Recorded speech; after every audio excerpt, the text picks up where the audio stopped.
Mari kita membuka Alkitab kita. Ya, mohon maaf Bapak Ibu sebelumnya karena pembacaan Alkitab yang saya persiapkan itu dari Mazmur 25. Ya, saya memang kurang bertanya lagi waktu dihubungi oleh ketua. Hari Minggu siap? Ya saya lagi kosong, siap. Jadi saya langsung berpikir mengikuti buku almanak dari PGI. Ya, ternyata di sini ada sedikit perbedaan. Tema dari PGI akan dibahas di dalam ibadah rumah tangga ya. Jadi tadi sempat konsultasi dengan majelis di sebelum berdoa, ya tetap saja disampaikan yang dipersiapkan. Baik, mari kita buka Mazmur pasal 25 ayat 1 sampai dengan ayat yang ke-10. Mazmur pasal 25 ayat 1 sampai dengan 10 saya bacakan dan Bapak Ibu bisa mengikuti. Ya, dengan perikop doa mohon ampun dan perlindungan dari Daud. Kepadamu ya Tuhan kuangkat jiwaku, Allahku, kepadamu aku percaya. Janganlah kiranya aku mendapat malu, janganlah musuh-musuhku beria-ria atas aku. Ya, semua orang yang menantikan engkau takkan mendapat malu. Yang mendapat malu ialah mereka yang berbuat hianat dengan tidak ada alasannya. Beritahukanlah jalan-jalanmu kepadaku ya Tuhan, tunjukkanlah itu kepadaku. Bawalah aku berjalan dalam kebenaranmu dan ajarlah aku, sebab engkaulah Allah yang menyelamatkan aku. Engkau ku nanti-nantikan sepanjang hari. Ingatlah segala rahmat-Mu dan kasih setia-Mu ya Tuhan, sebab semuanya itu sudah ada sejak purbakala. Dosa-dosaku pada waktu muda dan pelanggaran-pelanggaranku janganlah kau ingat, tetapi ingatlah kepadaku sesuai dengan kasih setia-Mu oleh karena kebaikan-Mu ya Tuhan. Tuhan itu baik dan benar, sebab itu Ia menunjukkan jalan kepada orang yang sesat. Ia membimbing orang-orang yang rendah hati menurut hukum, dan Ia mengajarkan jalannya kepada orang-orang yang rendah hati. Segala jalan Tuhan adalah kasih setia dan kebenaran bagi orang yang berpegang pada perjanjiannya dan peringatan-peringatannya. Ya, demikianlah firman Tuhan. Berbahagialah setiap orang yang mendengarkan firman Tuhan dan melakukannya dalam kehidupan sehari-hari. Amin. Ya, tema kita yang dari PGI, Tuhan adalah kasih dan kebenaran yang abadi. Tuhan adalah kasih dan kebenaran yang abadi. Itulah tema kita. Nah, Bapak Ibu yang terkasih dalam Tuhan, saya berharap sesuai dengan doa tadi, kita tetap bersemangat, kita tetap bersukacita ketika kita mendengarkan firman Tuhan. Maka kita pastikan semua kita yang ada di tempat ini, kita semua bersemangat, bersukacita mendengarkan firman Tuhan. Amin. Iya. Hari ini melalui pembacaan firman Tuhan ini kita memang diingatkan tentang siapa Tuhan kita. Apakah kita sudah mengenal Tuhan dengan baik dan benar? Memang dalam perjalanan kehidupan kita sebagai orang Kristen, sebagai pengikut Kristus, ya kita menjalani banyak lika-liku kehidupan ya. Sama seperti penulis Mazmur ini, yaitu Daud, bahwa di dalam perjalanan kehidupannya dia juga tentu banyak mengalami suka dan duka. Ya, ada kesulitan, ada tantangan, tapi juga ada jalan keluar, ada kemudahan yang Tuhan berikan. Sehingga kalau kita melihat dalam ayat 10, di sana dia memberikan satu, bisa dikatakan ini sebagai satu pengakuan iman atau satu konklusi dari berbagai pengalaman hidupnya. Di dalam ayat 10 dia berkata, segala jalan Tuhan adalah kasih setia dan kebenaran. Dan inilah yang diangkat menjadi tema oleh PGI, bahwa Tuhan adalah kasih dan kebenaran yang abadi. Jadi setiap kita, setiap orang Kristen hendaklah juga sampai kepada pengakuan seperti ini. Ada satu pengakuan bahwa hanya Tuhanlah kasih yang abadi, bahwa Dialah kebenaran yang abadi itu. Jadi ada beberapa hal yang saya sampaikan secara singkat. Saya selalu berkata secara singkat ya. Mudah-mudahan singkat. Kadang-kadang kalau dosen itu ngomongnya singkat di awal gitu ya, tapi ya, panjang juga katanya. Ya, jadi Bapak Ibu, 3 hal di sini saya sampaikan. Pertama, setiap kita harus memiliki satu kesadaran ya. Kesadaran bahwa memang kita ini ciptaan yang terbatas. Nah ini. Jadi kalau diperhadapkan atau dibandingkan dengan Tuhan yang abadi, Tuhan yang tidak terbatas, berarti kita semua ciptaan adalah terbatas adanya. Nah ini. Nah kenapa ini perlu ditanamkan di dalam diri kita? Karena kalau kita yang namanya bertuhan, kita mengikut Tuhan, tapi kita tidak menyadari bahwa kita terbatas, nah ini bisa jadi sombong kan gitu ya. Bisa jadi kebablasan, bisa menjadi angkuh, seolah-olah tidak membutuhkan yang lain, tidak membutuhkan Tuhan. Memang dunia atau di zaman ini sudah era yang namanya digitalisasi, di era postmodern lebih lagi ya, yang semua serba modern. Sudah banyak komunitas, sudah banyak orang yang sudah tidak lagi percaya kepada Tuhan. Kita bersyukur kalau kita masih percaya Tuhan itu semata-mata karena anugerah saja, kasih karunia.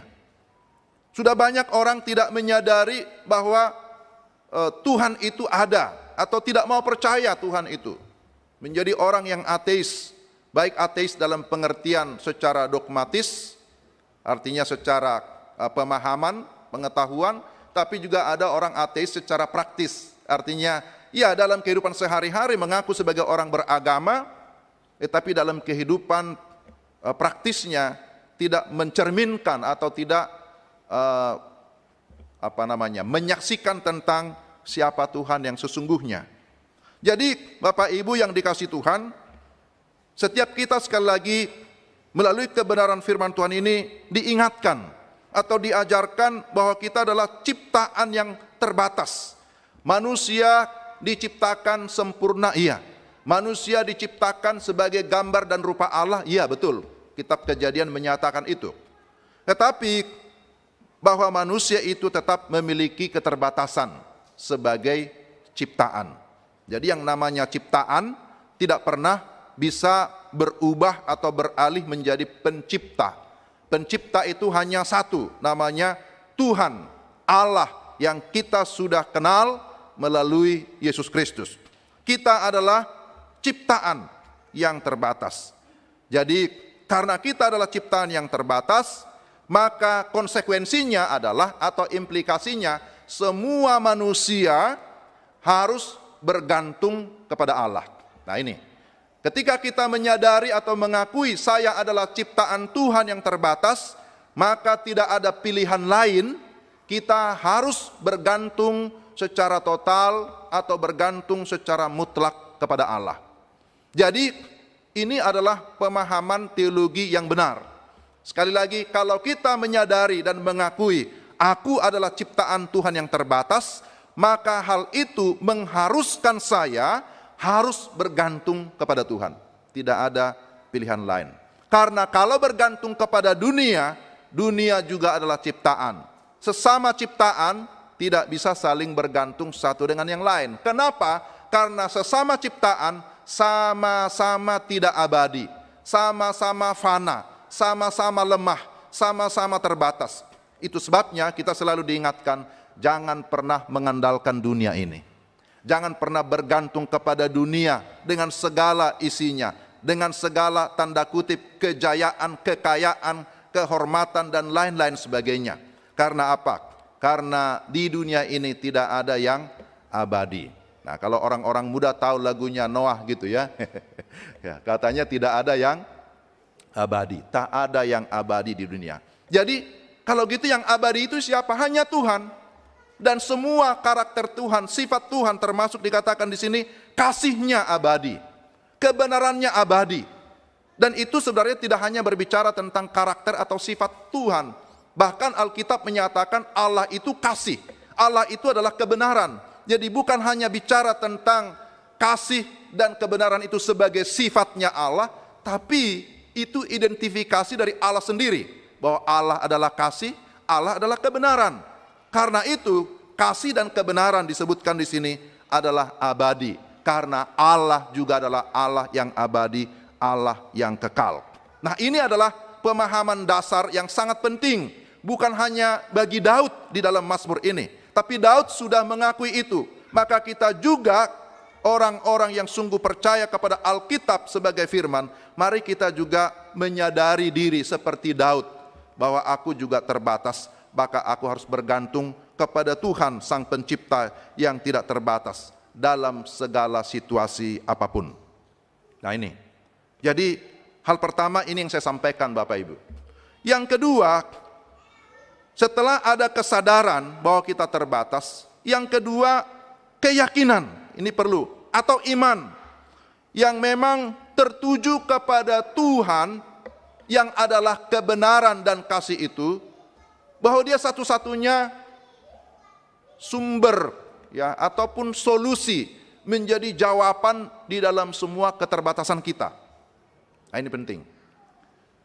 Satu keyakinan iman bahwa Tuhan yang adalah kasih dan kebenaran itu, Dia sanggup memberikan kepada kita solusi, memberikan kepada kita jalan keluar terhadap semua keterbatasan yang kita alami. Nah, ini semua ya, tanpa terkecuali.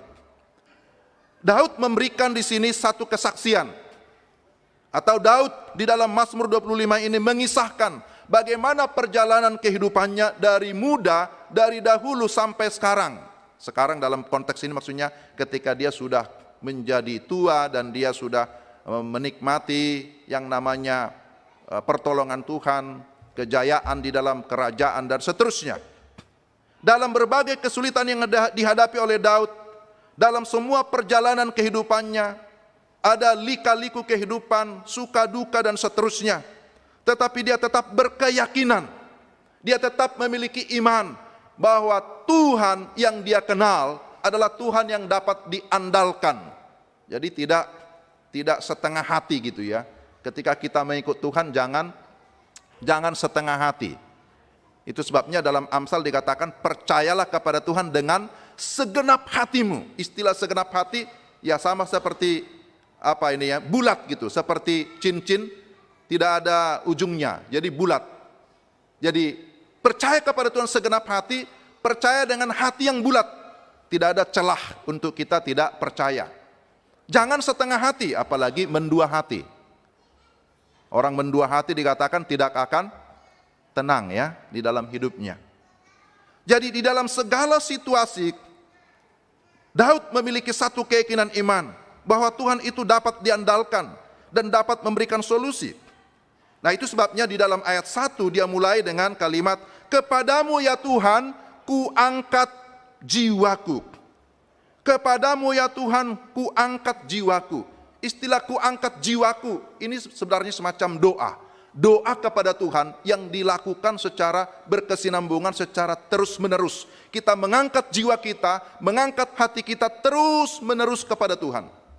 Tetapi dalam ayat yang kedua dikatakan, Allahku kepadamu aku percaya. Istilah percaya menunjukkan bahwa kepercayaan kita kepada Tuhan atau iman kita kepada Tuhan itu sifatnya itu harus tetap, sifatnya permanen. Nah, sebenarnya menarik, ya saya tidak sedang mengajar di ruang kuliah, tapi kalau dilihat dari bahasa Ibrani, karena Alkitab ini bahasa Ibrani ya, menarik disampaikan di sana. Ayat pertama itu disebut istilah imperfect. Imperfect itu artinya satu kata kerja yang dilakukan secara terus-menerus. Aku mengangkat jiwaku kepada Tuhan terus-menerus berkesinambungan. Tapi waktu kata percaya di sana dipakai kata perfect, artinya sempurna. Jadi percaya itu satu keadaan yang tetap, yang tidak berubah-ubah, maksudnya begitu. Wah, ini luar biasa. Jadi ketika kita datang kepada Tuhan, datanglah terus-menerus. Kita terus berdoa kepada Tuhan, jangan bosan-bosan, tapi iman kita itu jangan berubah, itu maksudnya. Iman kita itu harus tetap kepada Tuhan, tidak boleh digoncangkan oleh situasi apapun. Dan itulah yang dirasakan, yang dialami, yang diakui oleh Daud. Maka dia mengulang-ulang. Di dalam ayat pertama, kepadamu ku angkat jiwaku. Dalam ayat yang kedua diulangi lagi, Allahku kepadamu aku percaya. Di dalam ayat yang ketiga disebutkan di sana bahwa semua orang yang menantikan engkau takkan mendapat malu.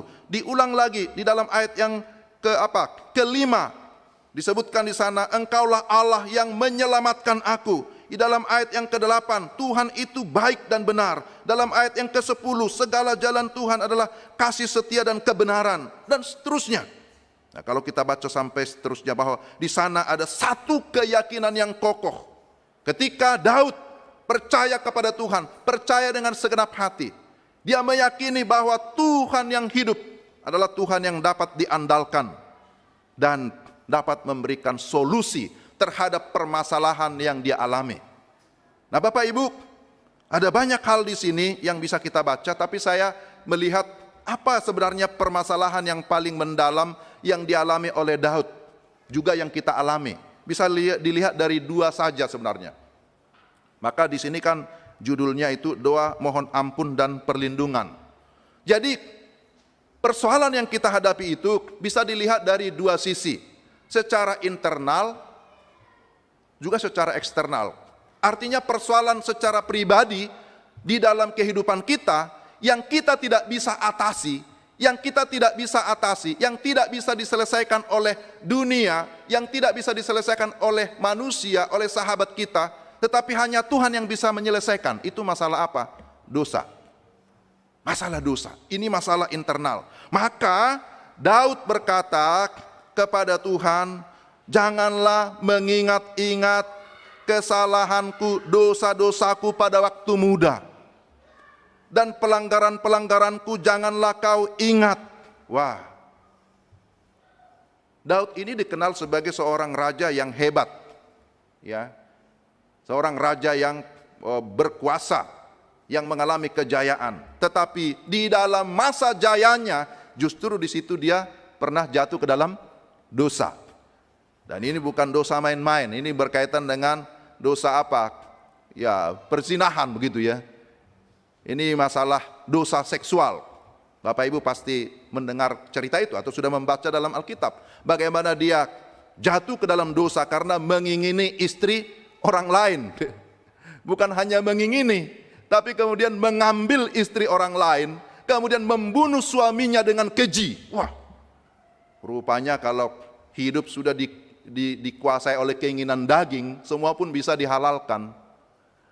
Semua cara dia bisa tempuh, dan dia mau bersembunyi di balik kerajaannya, bersembunyi di balik tahtanya. Tapi ternyata tidak bisa. Yang namanya dosa tidak bisa disembunyikan. Namanya bau tidak bisa disembunyikan gitu ya. Yang namanya bau, ya termasuk bau durian ya. Kalau disembunyikan di mana-mana, ketahuan juga. Apalagi bau busuk. Jadi tidak bisa disembunyikan. Dosa itu adalah kotoran busuk. Sesuatu yang mematikan. Upah dosa adalah maut, itu kata Alkitab. Jadi tetap juga ada hubungannya dengan tema kita ya, bicara tentang hidup kudus. Bahwa kalau hidup kudus berarti harus membuang dosa. Hidup dalam kekudusan tidak hanya sekedar saya sadar saya berdosa. Banyak orang sadar tapi tidak bertobat. Hanya sampai kepada kesadaran dalam pikiran tapi tidak meninggalkan dosa. Yang namanya bertobat, sadar akan dosa, kemudian mengakui dosa, membenci dosa, meninggalkan dosa. Baru itu namanya bertobat, metanoia, berbalik 180 derajat. Jadi kalau hanya orang bilang, ya saya sadar saya salah, tunggu dulu. Hanya sampai sadar tidak bisa.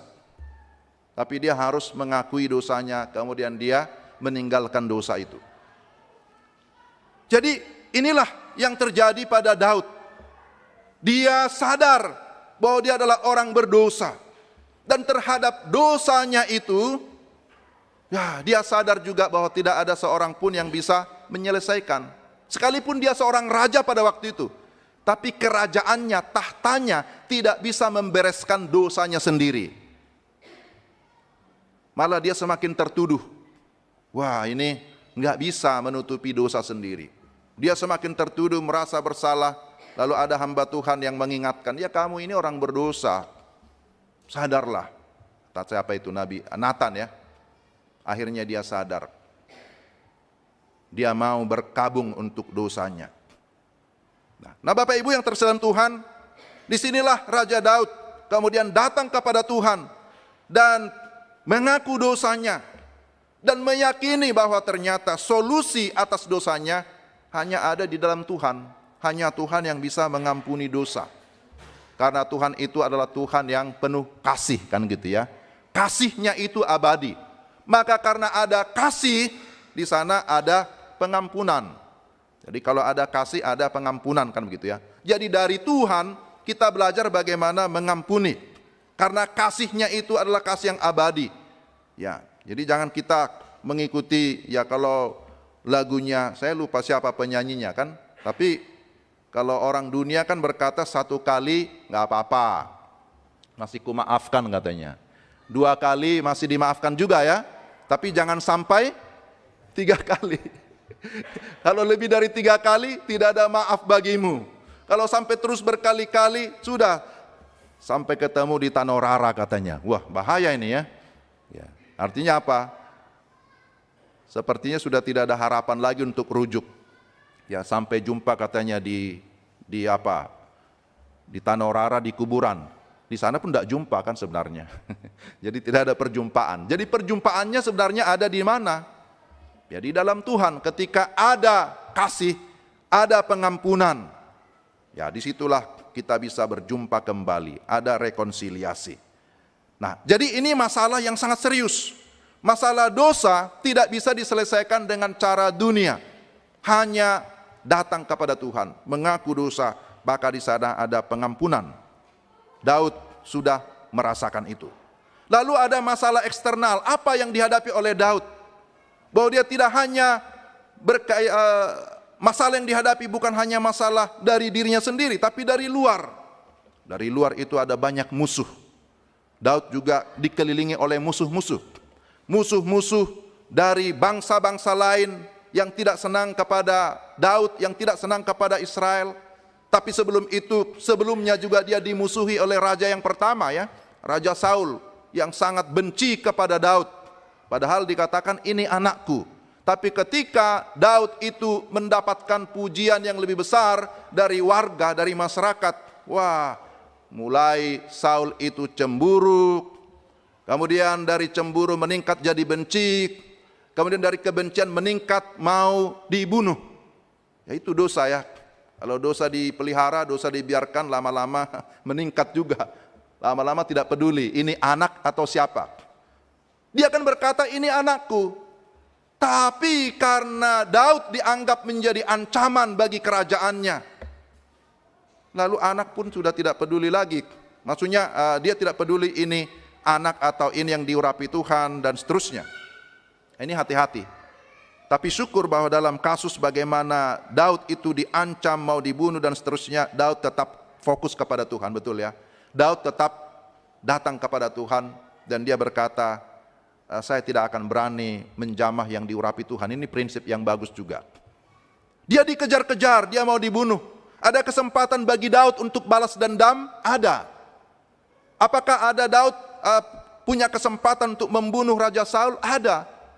Tetapi dia tidak melakukannya. Nah, Bapak Ibu yang terselam Tuhan, dalam situasi seperti ini, apa yang dilakukan oleh Daud? Dia hanya datang kepada Tuhan dan percaya bahwa Tuhan itu adalah pembela. Tuhan kita adalah Tuhan yang adil, adil dan benar. Adil dan benar itu satu paket sebenarnya.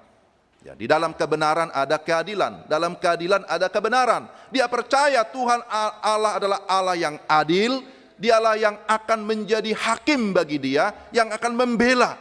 Dan betul, ketika dia menyerahkan hidupnya kepada Tuhan, maka Tuhan yang akan membela dia. Tuhan yang melindungi. Jadi Bapak Ibu yang dikasihi Tuhan,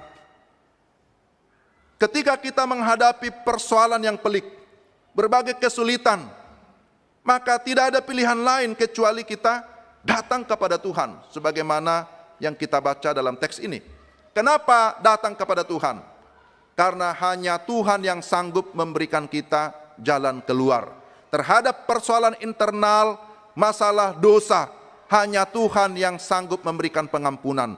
Terhadap masalah eksternal, berkaitan dengan musuh-musuh, berkaitan dengan lawan-lawan, berkaitan dengan penderitaan-penderitaan yang datang dari dunia ini, entah situasi perang, entah situasi kelaparan, entah situasi penderitaan karena apapun, maka kita datang kepada Tuhan, hanya Dia yang bisa menjadi perlindungan bagi kita. Dia yang menjadi protektor, menjadi pelindung di dalam kehidupan kita. Nah, ini luar biasa. Inilah yang disaksikan oleh Daud di dalam Mazmur pasal 25. Dan yang terakhir Bapak Ibu, yang sangat penting kita garis bawahi. Di dalam ayat 10 bagian akhir dikatakan, segala jalan Tuhan adalah kasih setia dan kebenaran. Bagian akhir dikatakan, bagi orang yang berpegang pada perjanjiannya dan peringatan-peringatannya. Bagian ketiga menjadi aplikasi bagi kita, ini bicara tentang fokus, bicara tentang komitmen. Kita yang sudah mengenal Tuhan, maka kita harus memiliki komitmen untuk tetap berpegang kepada Tuhan, tetap fokus kepada Tuhan. Karena sekuat apapun pegangan kita terhadap dunia ini, ternyata itu tidak bisa memberikan jaminan apapun. Jadi hanya ketika kita berpegang kepada Tuhan, ketika kita berfokus kepada Tuhan, maka Tuhan yang pegang kita. Nah, disitulah baru kita bisa merasakan keamanan, merasakan ketenangan, merasakan keselamatan yang sungguh-sungguh.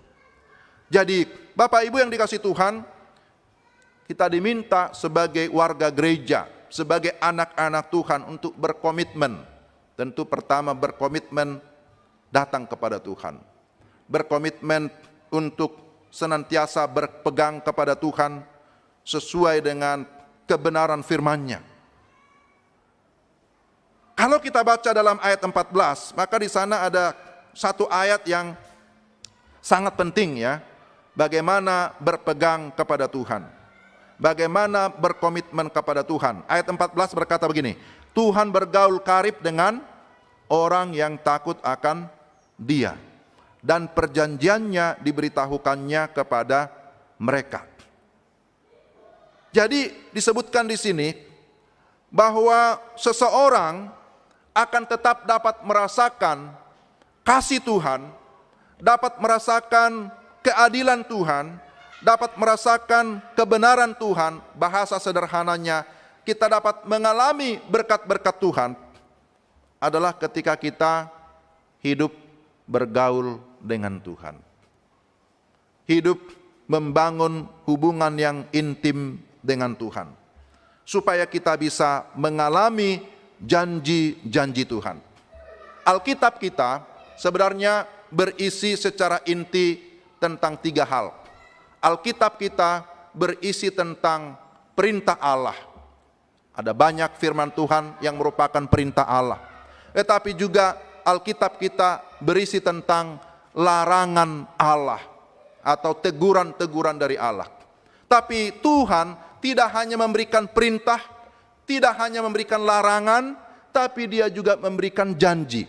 Nah, inilah yang menjadi penghiburan bagi kita.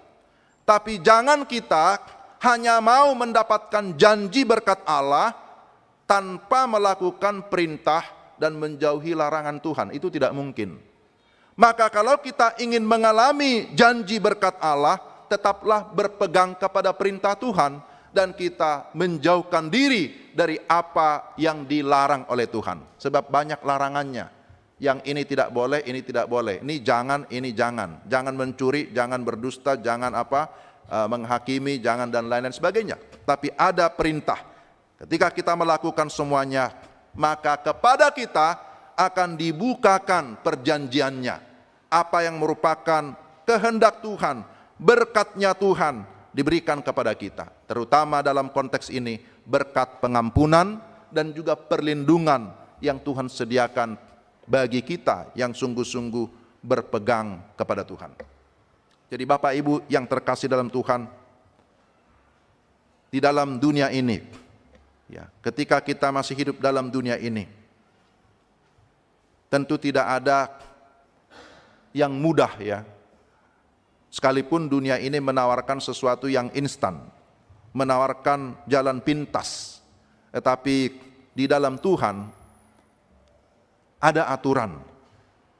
Tuhan sudah menata segala sesuatu dengan benar. Tinggal persoalannya kita mau mengikut Tuhan, kita mau hidup sesuai dengan kasih dan kebenaran Tuhan itu atau tidak.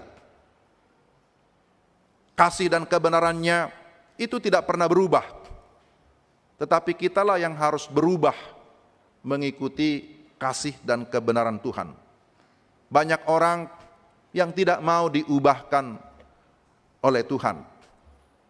Tapi kalau kita mau diubahkan oleh Tuhan, maka kita akan menjadi berbeda dengan dunia ini. Istilah kudus memiliki dua makna, Bapak Ibu. Tadi sudah kita baca dalam imamat itu. Kudus itu artinya yang pertama, kita dipisahkan dari dunia. Tetapi yang kedua, ketika kita dikuduskan oleh Tuhan, kita dikhususkan bagi Allah. Nah ini, jadi makna kata kudus, kados, itu bahasa Ibrani kados, bahasa Yunani disebut hagios. Kudus itu berarti pertama kita dipisahkan dari dunia. Dipisahkan dari dunia karena kita sudah ditebus oleh darah Kristus. Tapi kemudian kita dikhususkan bagi Tuhan. Jadi kalau kita mengaku sebagai orang-orang kudus, kita mengingat bahwa kita adalah milik Tuhan. Kalau kita adalah milik Tuhan, maka tugas kita adalah menguduskan nama Tuhan, memuliakan Tuhan, menceritakan tentang siapa Tuhan. Sama seperti yang dilakukan oleh Daud. Dia juga menceritakan, dia juga menyaksikan siapa Tuhan itu. Sehingga melalui kehidupannya, tentu ada banyak orang yang diberkati. Jurus kita di dalam menghadapi segala perjalanan hidup ini, ya hanya dengan berpegang kepada Tuhan. Tidak ada yang lain ya. Kalau dalam dunia persilatan, dunia bela diri ya, dunia ini ketika menghadapi banyak lawan musuh-musuh, maka dia harus mengeluarkan jurus-jurus sakti, jurus-jurus yang menurut dia paling ampuh, jurus pamungkas.